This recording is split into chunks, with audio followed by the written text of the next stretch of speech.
Something about the Shedeur Sanders draft story just doesn't sit right.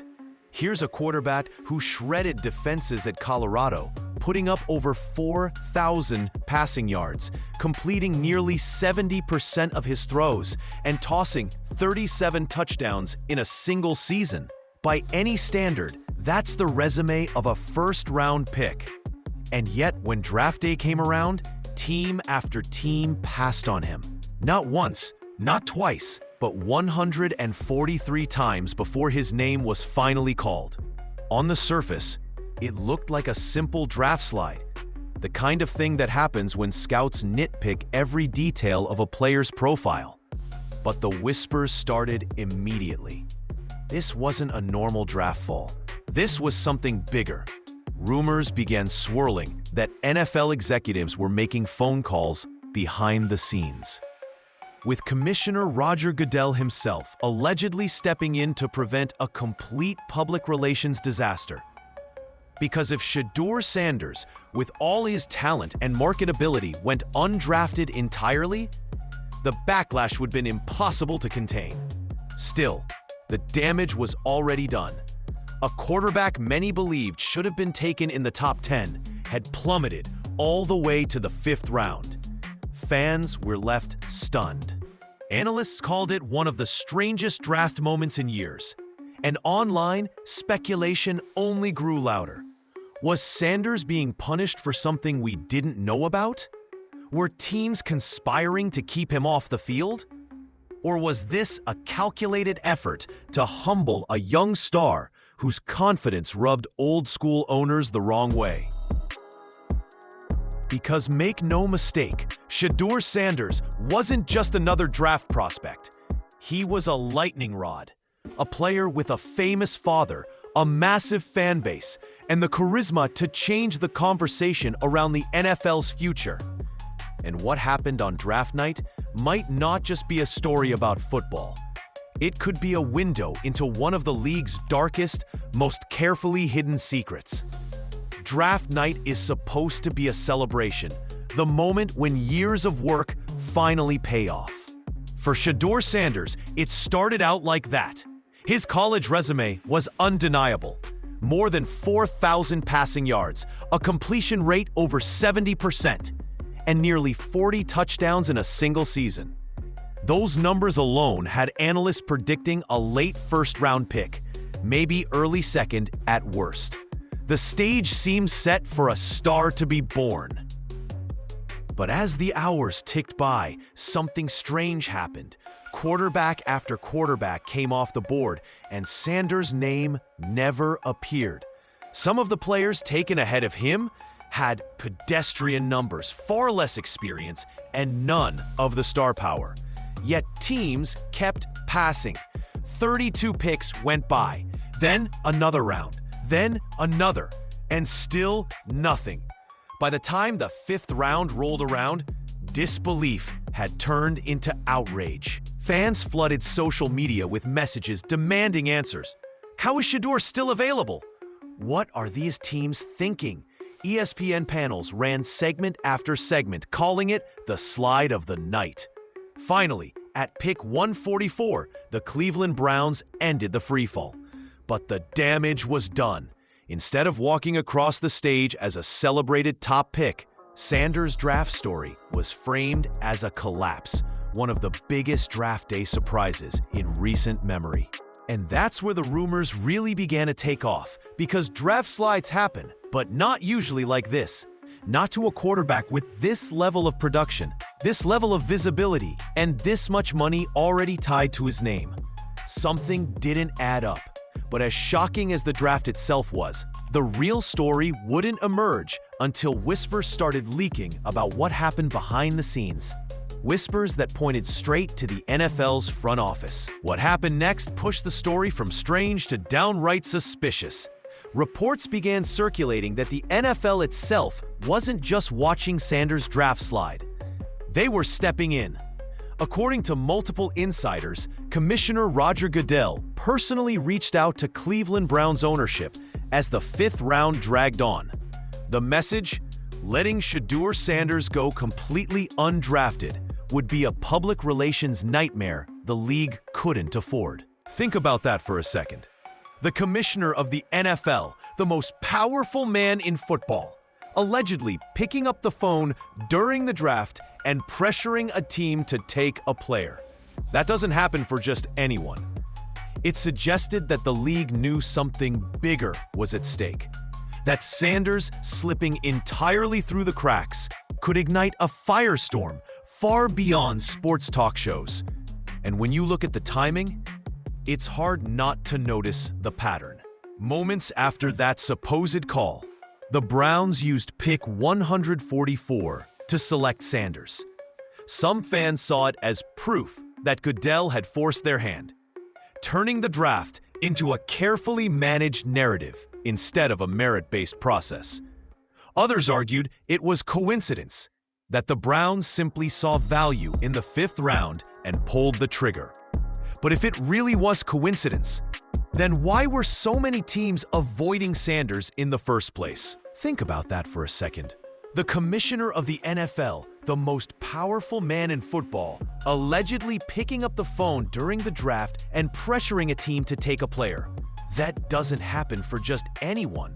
It suggested that the league knew something bigger was at stake, that Sanders slipping entirely through the cracks could ignite a firestorm far beyond sports talk shows.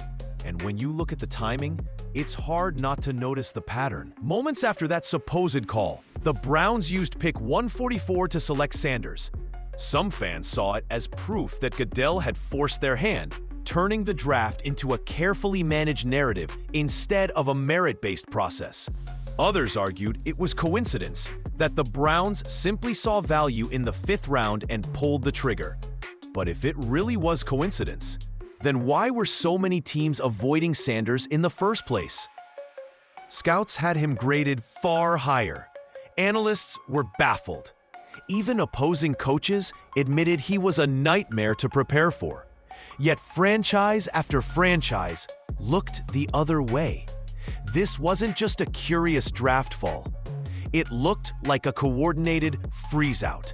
And if the commissioner had to intervene just to keep Sanders from being completely shut out, the obvious question became, who was trying so hard to keep him out in the first place? If Roger Goodell really did step in to stop a total disaster, then the next question is obvious. Why were so many teams passing on Shedeur Sanders in the first place? That's where the whispers turned into something much bigger. Outright allegations of collusion among NFL owners. Former star Antonio Brown fanned the flames when he claimed that 31 owners had quietly agreed to take Sanders off their draft boards altogether.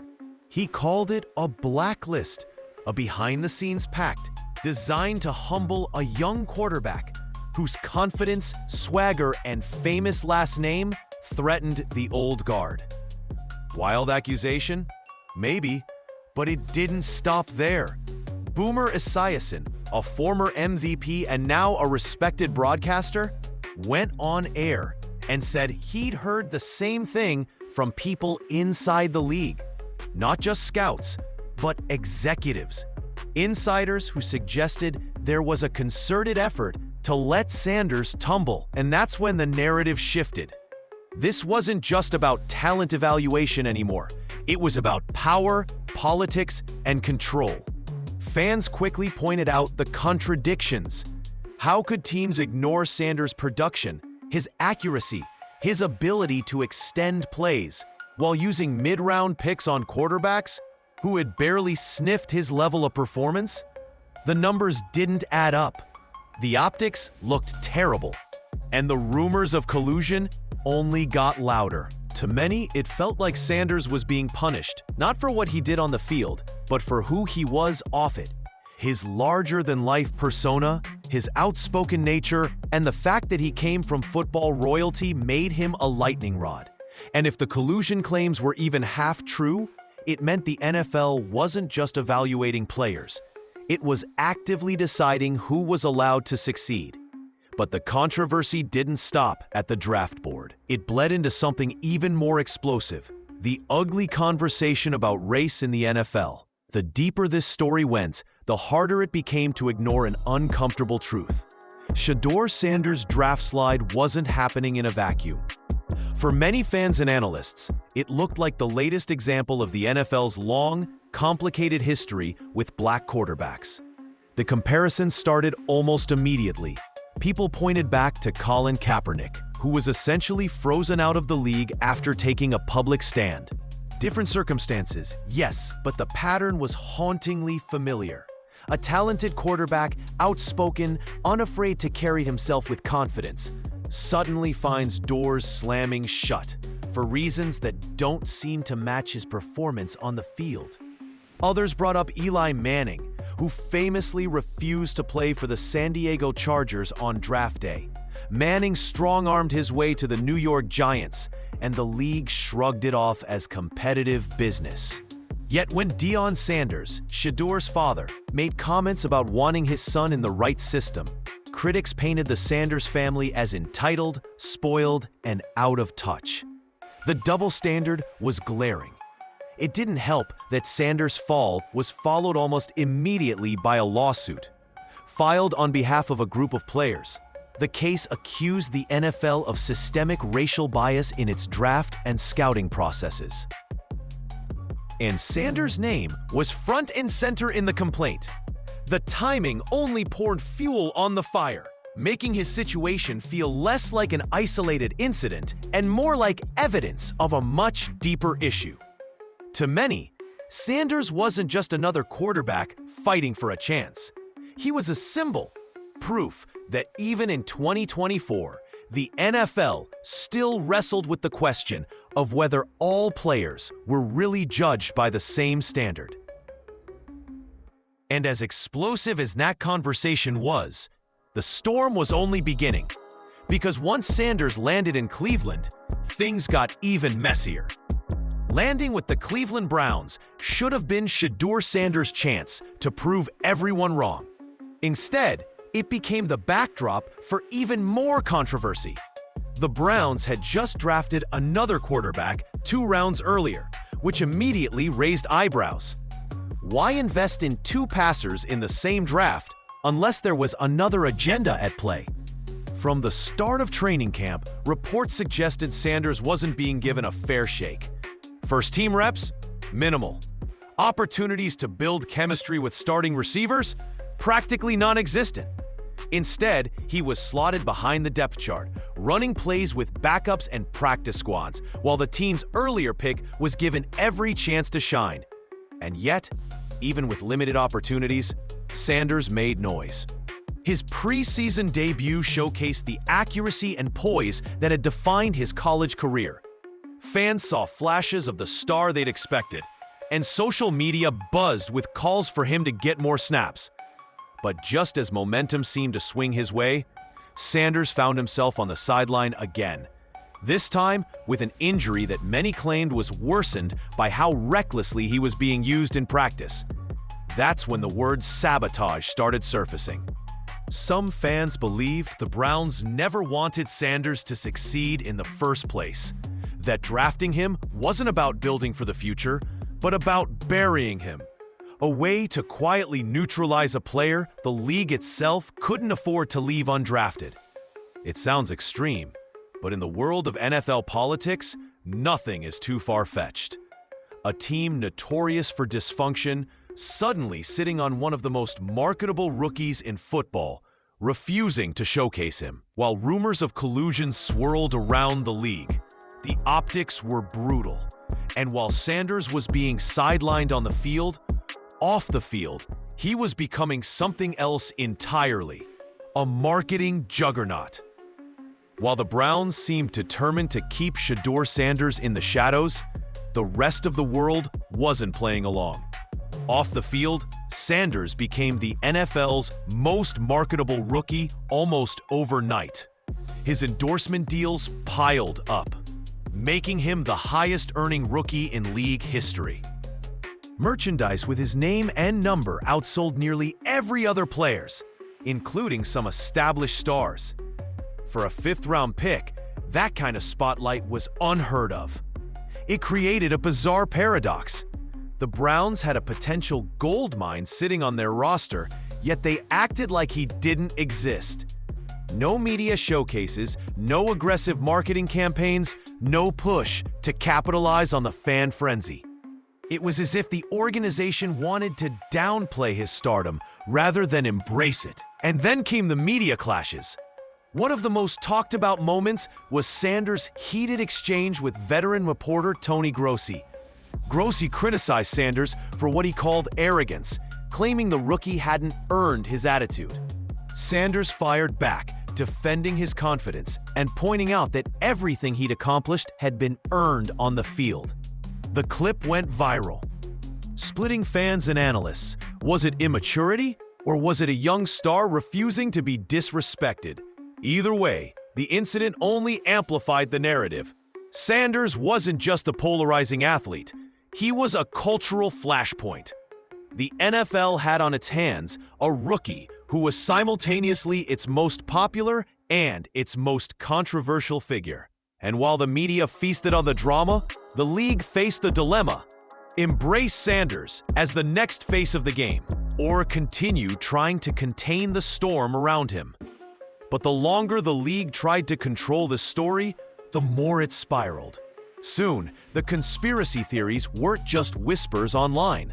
They were making headlines everywhere. At first, whispers about a conspiracy surrounding Shedeur Sanders were easy to dismiss as internet chatter. But the longer his bizarre situation dragged on, the louder those whispers grew, until they broke through into the mainstream. Suddenly, this wasn't just fans on Twitter connecting dots.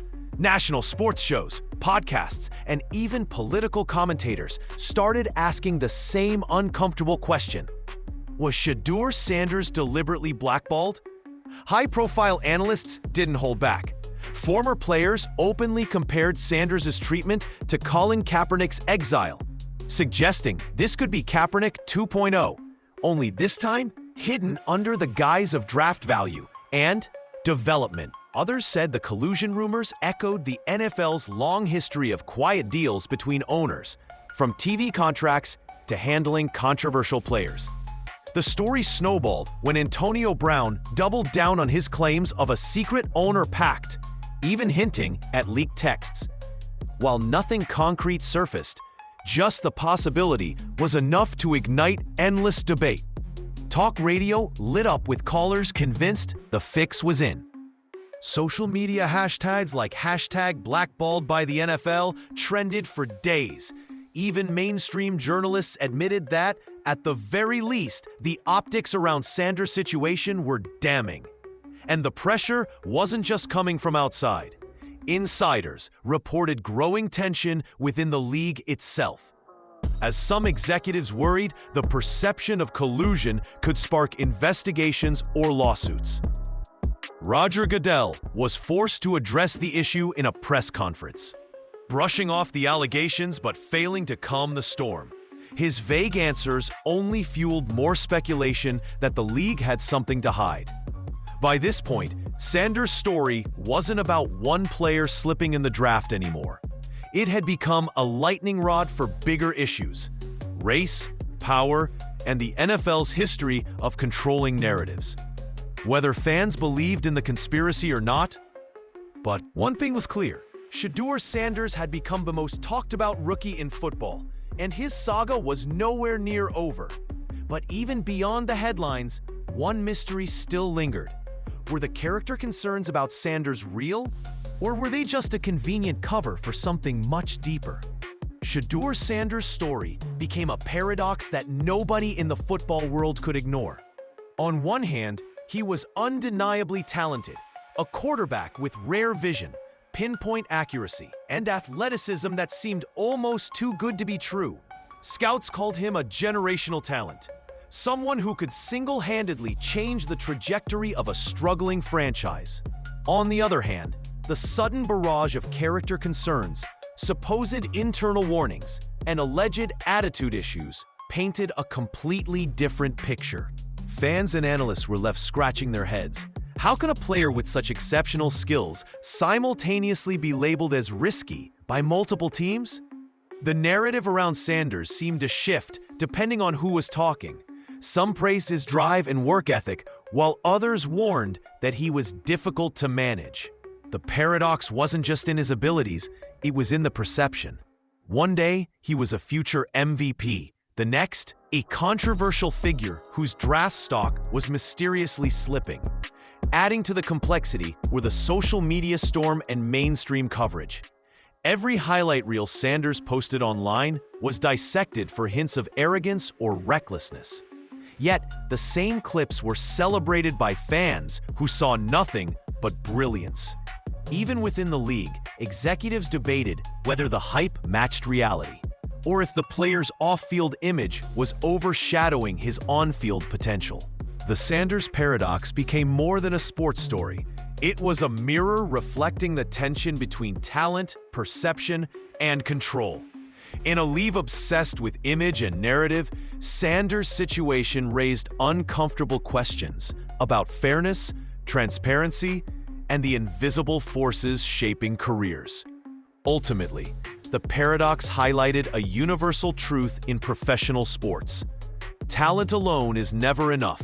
Success depends equally on timing, opportunity, and the fragile dance of public perception. Shedeur Sanders, caught in this whirlwind, symbolized both brilliance and controversy, leaving the entire football world watching, wondering which side of the paradox would define him. After the whirlwind of debates, controversies, and social media storms, the story of Shedeur Sanders began to settle into the public consciousness, leaving a legacy that was as complex as his talent. On the field, Sanders continued to demonstrate flashes of brilliance that reminded everyone why he was once considered a generational talent.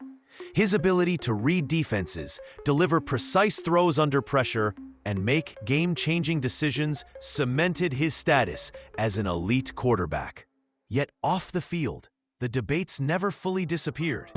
Analysts, fans, and even team executives continued to dissect his every move, turning Sanders into a symbol of the modern athlete, caught between skill and scrutiny. What made Sanders' legacy particularly striking was the duality of perception. To some, he was a cautionary tale, a player whose immense talent was constantly overshadowed by questions of temperament and marketability.